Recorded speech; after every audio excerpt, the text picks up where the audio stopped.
más noticias sobre los jesuitas en Japón, o mejor dicho, la tragedia de los jesuitas en Japón. ¿Cómo terminó este asunto? A fines del siglo XVI, el Japón, y noten que hemos elegido el Japón en una muestra de oportunismo mediático, ya que en el Japón se va a realizar el Campeonato Mundial de Fútbol. Así que en el siglo XVI el Japón tenía 20 millones de habitantes, no como ahora.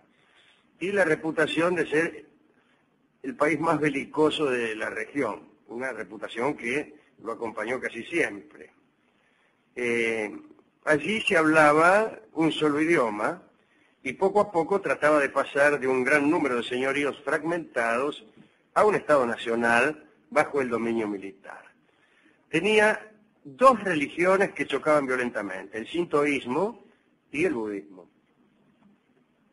Dice el cronista que el cristianismo tenía quizá una oportunidad inigualable de proponerse al Japón como el credo nacional del nuevo Estado unificado. Se decía que el pueblo japonés estaba asombrosamente dotado para recibir y transformar ideas y religiones. Arguían que habían hecho eso con casi toda la cultura china, que habían recibido y transformado de un modo asombroso. Una vez que pensaron todo esto, los jesuitas, a fines de 1560, formaron un grupo numeroso y marcharon al Japón para insertarse en las fisuras abiertas por una guerra religiosa que también era civil. Entre los jesuitas que llegaron al Japón había un napolitano llamado Alessandro Valiniano. Estaba muy entusiasmado con la posibilidad de predicar en el Japón. Sus opiniones sobre los japoneses, sin embargo, eran una mezcla de admiración y estupidez. Decía acerca, por ejemplo, de los habitantes de la India, en otro orden de cosas, que eran gente baja y bestial, y que no podían ser convertidos al cristianismo porque las personas de piel oscura eran demasiado perversas. En cambio, decía este filósofo, los japoneses eran distintos, sumamente cultivados e inteligentes. El caso es que 3 años después de su llegada, los conversos japoneses eran 150.000, flaco.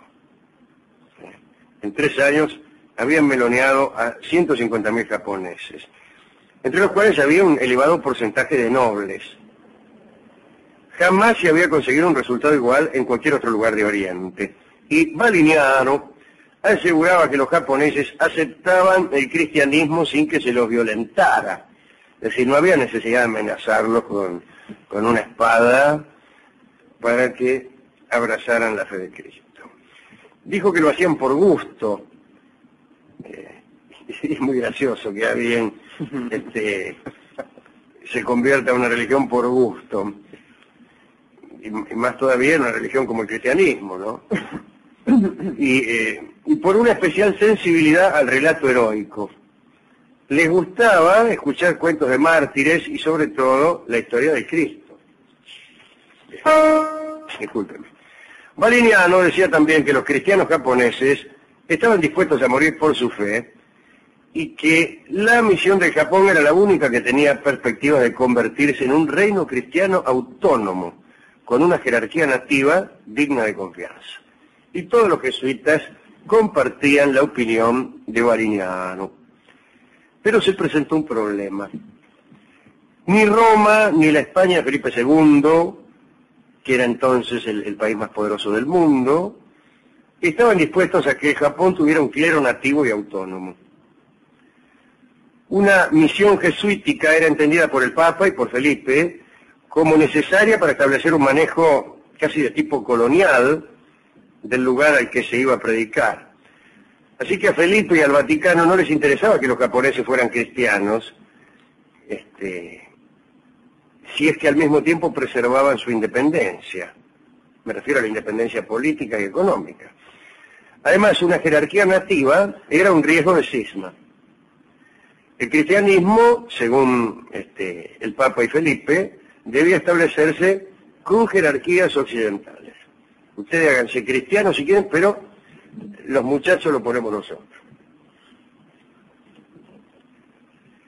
Además, para el papado y para Felipe, los jesuitas que estaban en Japón eran sospechosos. Se creía que hacían de intermediarios y traficaban con los mercaderes chinos que tenían prohibido acercarse hasta Japón. Se sabe que Japón estuvo cerrado al mundo hasta el siglo XIX. Entonces, decían que los jesuitas le compraban cosas a los chinos y después se los vendían a los japoneses y todas esas cosas.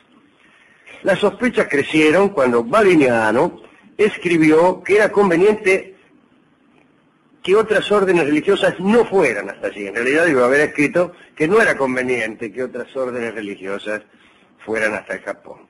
Decía Valiniano que los cristianos avanzaban mucho con su prédica en Japón porque estaban sometidos a un mando unitario, y en cambio los budistas estaban divididos y eso los debilitaba. Y aceptar distintas órdenes, pongamos por caso franciscanos, dominicos, originaría divisiones análogas entre los cristianos y entonces no se obtendrían buenos resultados. Valiniano temía sobre todo a los dominicos y a los franciscanos españoles por los métodos que usaban. Bueno, habían usado métodos terribles con los aztecas. Aseguraba que una actitud semejante sería desastrosa con los japoneses.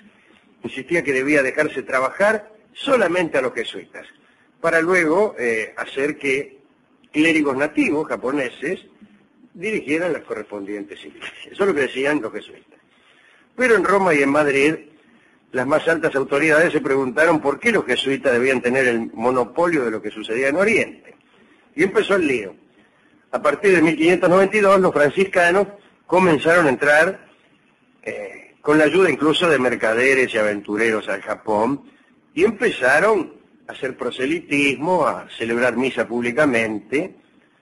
Hasta allí las autoridades japonesas se habían mantenido bastante tranquilas y hasta complacidas. Valiniano, para diferenciarse de los cristianos de otras órdenes, ordenó a todos los jesuitas que se adaptasen a la vida japonesa tan fiel y éticamente como fuera posible. No aprobaban los ritos budistas o sintoístas, pero no predicaban contra ellos. Y entonces evitaban los crucifijos, porque en la mente japonesa la cruz estaba asociada con la vergüenza del castigo penal. El objetivo jesuita de alcanzar una rápida autarquía, que les habría permitido salir del país dejando a los cristianos japoneses al frente de la misión, no pudo lograrse, porque empezaron los franciscanos y los dominicos a predicar abiertamente contra las religiones locales, que me vienen con Buda, que me vienen con el cinto, más que antepasado, ni que nada. Y andaban con los crucifijos en la mano. En el año 1608 el Papa Pablo V dio amplias libertades a todas las órdenes para que predicaran del modo que quisieran en el territorio japonés. Y llegaron miles de clérigos de todas partes al Japón a predicar. Y el gobernante japonés, Hideyoshi, empezó a preocuparse. Llegaron también barcos ingleses, que iniciaron naturalmente una campaña anti-española y anticatólica. El capitán inglés Richard Cox, así se llamaba, le advirtió a las autoridades japonesas que en Inglaterra los jesuitas no eran personas recomendables, les contó que habían coordinado planes con los españoles para desplegar una invasión, les contó la historia de la Armada Invencible, les contó la leyenda negra, les contó todo. Hideyoshi publicó un edicto que acusaba a los cristianos de haber llegado al país para difundir una ley perversa y apoderarse de la tierra. Entonces dice, todos los cristianos europeos se la tienen que tomar, dijo Hideyoshi. Y los cristianos japoneses deben renunciar a su fe.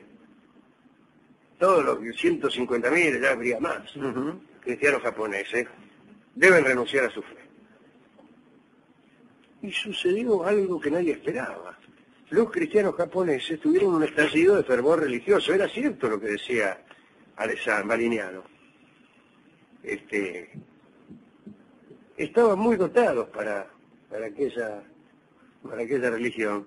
Y pudieron verse japoneses flagelándose, mutilándose ritualmente. Varios murieron en su delirio extático y esto enfureció todavía más a las autoridades.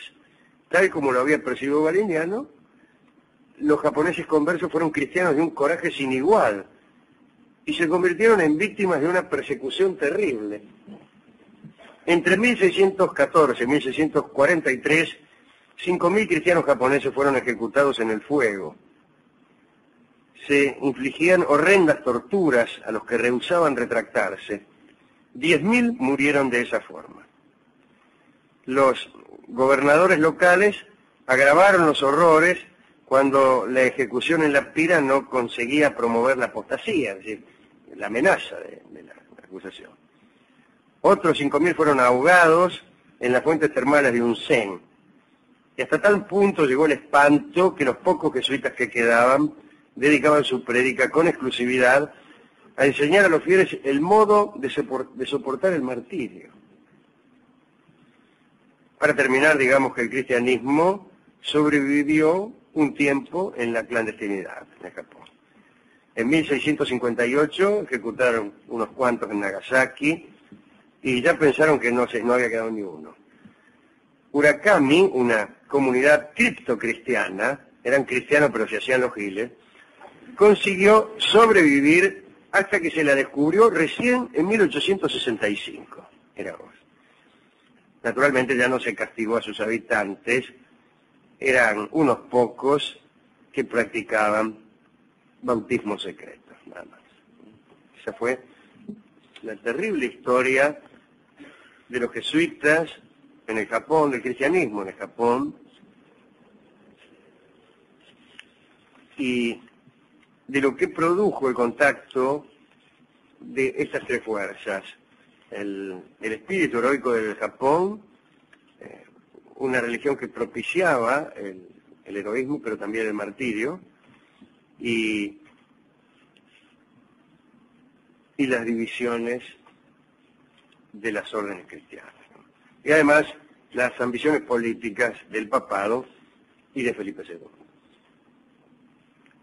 ¿A quién dedicar esta charla? Bueno, a nuestros amigos japoneses, particularmente aquellos que van a organizar el Mundial de Corea. A nuestros amigos sintoístas y budistas, al japonés Hideyoshi, que era el gobernante japonés.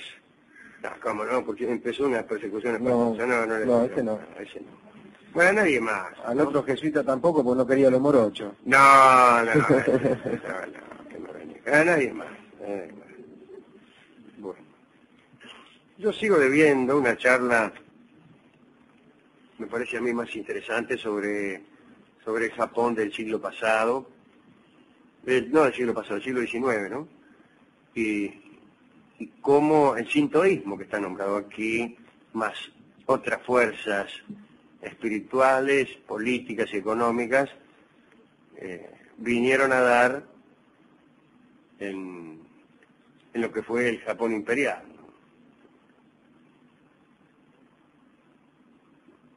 Pero bueno, hágame acordar.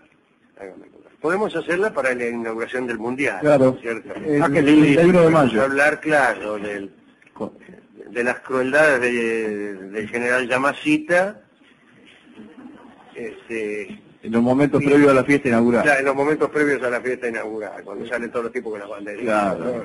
En off, los gigantes japoneses este año. Claro. Ajá, está bien. ¿Y cómo es la fiesta inaugural? Bueno, ya vio cómo la prepararán. Sí. Lo que son horribles son los muñequitos agarrados de lobo, ¿no los vio? No los he visto. Bueno. ¿Cómo son? ¿Qué sé yo? Son muy raros, no tienen forma de nada, son extrañísimos. Son tres muñequitos que hacen, como se acuerda, como con el Mundial 78 que había un gauchito con la camiseta argentina. Sí, pero allá no iban a poner un gauchito. No, más bien. Que en todas partes pongan un gauchito. No, tampoco es un japonesito. Japonés. No, tampoco es un japonesito que pusieron, es una cosa muy extraña. Bueno, porque pues, ellos no creen que son japoneses.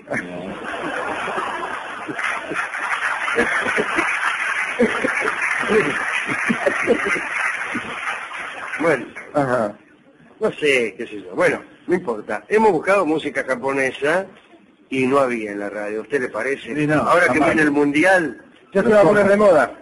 A ver, ahora vamos con a el mundial. bailar baile japonés. La pasan en la FM Hit nada más. Sí. En la música japonesa. Pero sí, tenemos un tango que hace alusión a aquella prevención que los japoneses tenían con las cruces, en virtud de considerarlas como lo que realmente eran, instrumentos de tortura, ¿no? Ujú. Incluso algunos cristianos de los primeros siglos también tenían esa idea acerca de la cruz. No fue tan sencillo que la cruz abandonara su connotación de instrumento de tortura, y de tormento y de muerte, para convertirse en símbolo de la fe cristiana. El tango se llama Cruz de Palo y lo va a cantar Nelly Omar.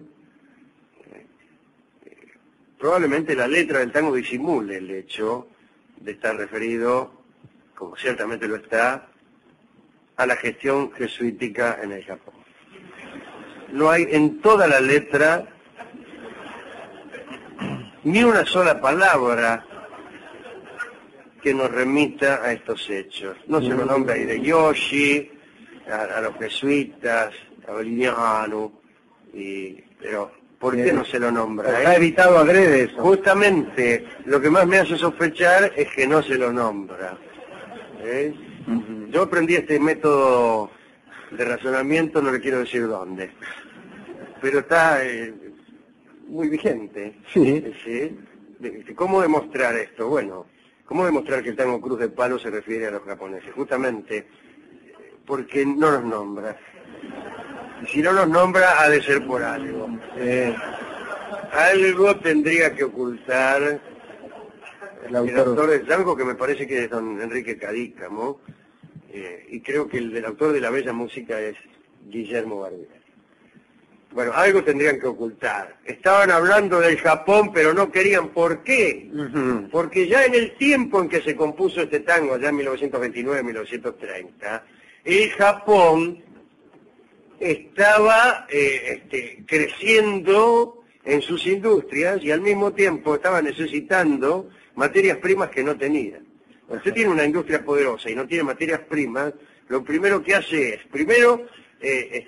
mejor dicho, hace algo, lo primero que hace es tachero. Sí. Lo primero que hace, no lo tache, lo primero que hace es Sí. invadir países que tengan petróleo, minerales, lo que usted necesite. Sí, señor. B, hacer que agentes internacionales manden preparar un tango alusivo a estas circunstancias. El tango es Cruz de Palo, lo canta Nelly Omar.